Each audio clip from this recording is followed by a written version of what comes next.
This work is not asking you ever to bypass pain, fear, grief, anger, or uncertainty. You can feel fear without becoming unsafe. You can feel questioned without becoming attacked. When things feel heavy, the nervous system looks for relief. I am choosing who I will be inside the moment. There's something important that I want to talk about today. It is something that happened live on a call that really impacted my clients. It's about what leadership looks like when tension enters the room.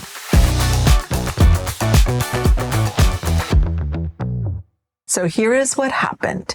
A question came in, which is usual, on one of our morning calls recently, and it was layered, honest, thoughtful. The client had described a month where everything felt like it was happening at once. Business pressure, personal strain, political instability. And beneath her words was a real concern. Is there room for the messy self? For the part of you that feels so overwhelmed? For the version of you that can't simply override and be your next identity? Is there room for that? So here's what's interesting. When I read that question, like I said, live in front of my clients, my system did not interpret it as criticism. It did not register as an attack. It didn't land as something is wrong with me, the coach, or, oh my gosh, I've got to go into defense mode and defend this container. It registered as a request for clarity, and this distinction matters because when most people encounter a really tough, challenging question, especially in front of others, they move into a place of defending, protecting, or you tighten up. Or it's the opposite. You move into a place of softening excessively to preserve harmony and keep the peace. You want to make everybody happy. And that can show up in different ways. It could look like over-explaining just so you feel in control. But that didn't happen. And it's not because I am above a reaction. It's because when this work is embodied, it changes where your mind goes first. So instead of the automatic response being, I am being criticized, I immediately went to, what needs to be clarified here? Because clearly something does. That shift is subtle, but it is everything. So later, several clients told me that watching that moment unfold, watching how it was processed in real time, that was the lesson. Not necessarily the content of the answer. It was the orientation inside of it. It was who I was being. And that's what I want to unpack today. Because this question reflects something many people feel, but they don't always say. I have been doing these morning calls for 6 years. That means 6 years of meeting people in real time through pandemics, wars, political upheaval, financial collapse, expansion, births, deaths, terminal diagnosis. So I'm not speaking theoretically here when I say life is happening. I'm speaking from thousands of mornings where people have showed up grieving, hopeful, unraveling, or celebrating huge wins, and so on and so on and so on. So let me be crystal clear. This work is not asking you ever to bypass pain, fear, grief, anger, or uncertainty. It's not asking you to override the truth of where you are and what is happening. It's not asking you to be positive through complexity. But what it is asking is to be precise.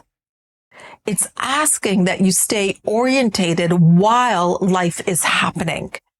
When something small happens, although maybe it doesn't feel small in the moment, I'm thinking like a canceled flight or being stuck in traffic. The practice is really straightforward. You can ask yourself, who do I choose to be? And you stabilize. But when something big is happening and things that feel out of your control, such as political instability, fears, illness, business pressure, layered upon relationship strains, it's different. That is different. The work is not to pretend that those things aren't happening. The work is to remain intact while they are happening. So that could look like I am grieving and I can still create from a place of service. It can look like I'm worried and I can still be with my family and be present and we can sit and watch a movie. It can be like I'm uncertain and I can still make some clean decisions. So it's not because the feeling disappears, but because it doesn't take over the architecture of who you are.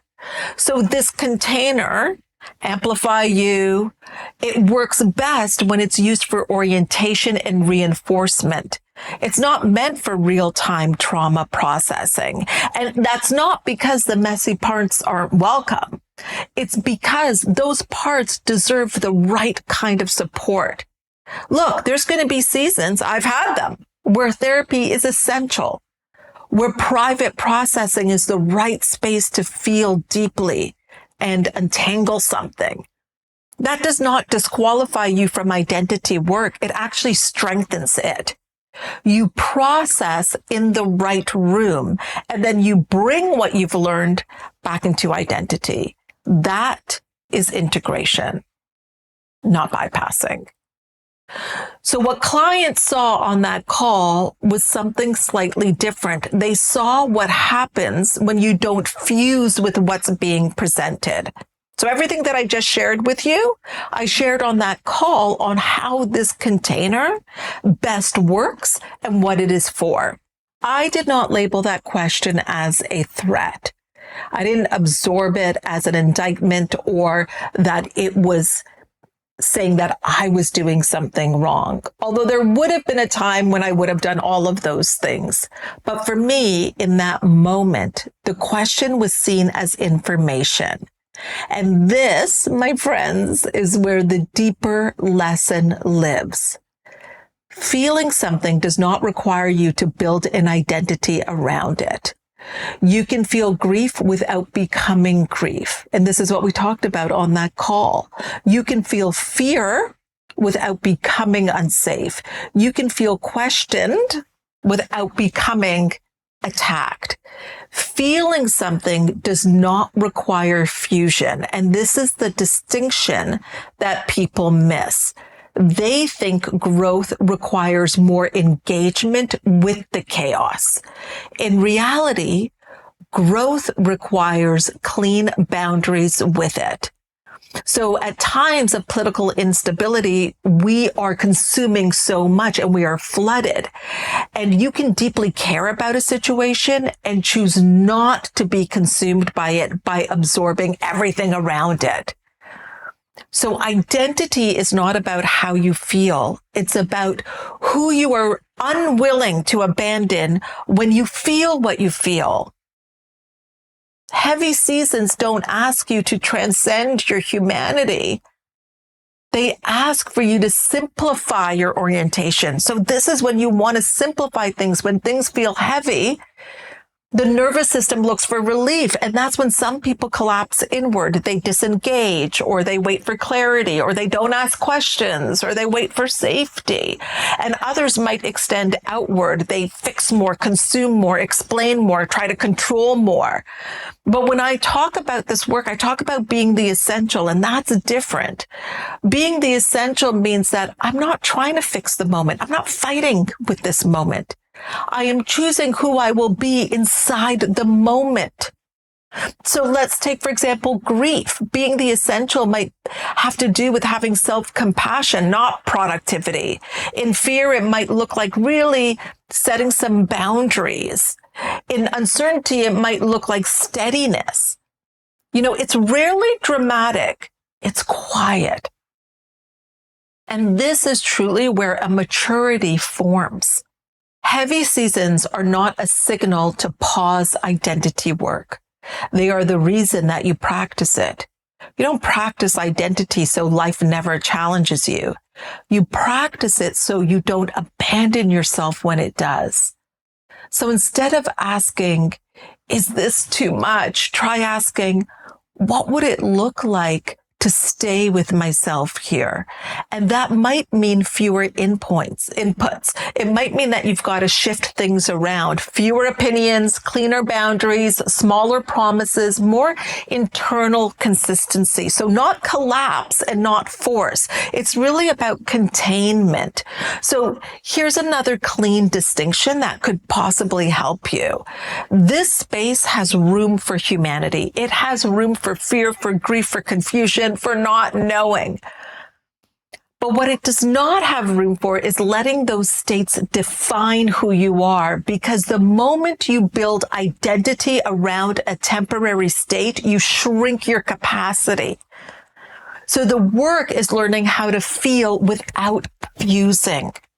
Is this making sense to you? Because that's leadership, and you are leading in some part of your life. And that's the identity work.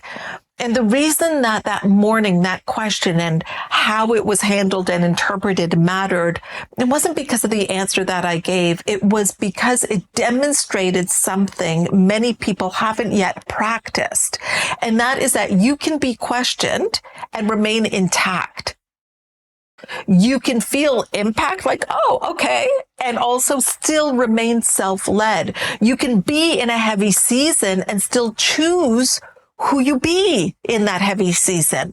So this work is never about being unaffected, but it is about being anchored and coming back to that, anchored enough to hold complexity, anchored enough to metabolize tension without reacting to it. You know, that you're really anchored in a way that when the world is loud and noisy, that you do not disappear. And there's one more piece here that I want to name. Part of embodied leadership is sovereignty. So when that question was asked, my responsibility was to respond clearly, to clarify the architecture, to really stay in my body, stay regulated, and to hold this container cleanly. It was not my responsibility to manage how it landed for every single person listening. It was also not my responsibility to carry this afterwards. It wasn't something I needed to carry. So when the call ended, it was complete for me. There was no replay, no internal rehearsal, no wondering if I should have said it differently. And it's not because I don't reflect, but it was because for me, there was nothing unresolved. And that's what sovereignty looks like and feels like. You respond from clarity, you remain intact, and then you release it. And you release others to have their experience. So many people overfunction here. They keep carrying that moment long after it's over, and they reprocess it privately.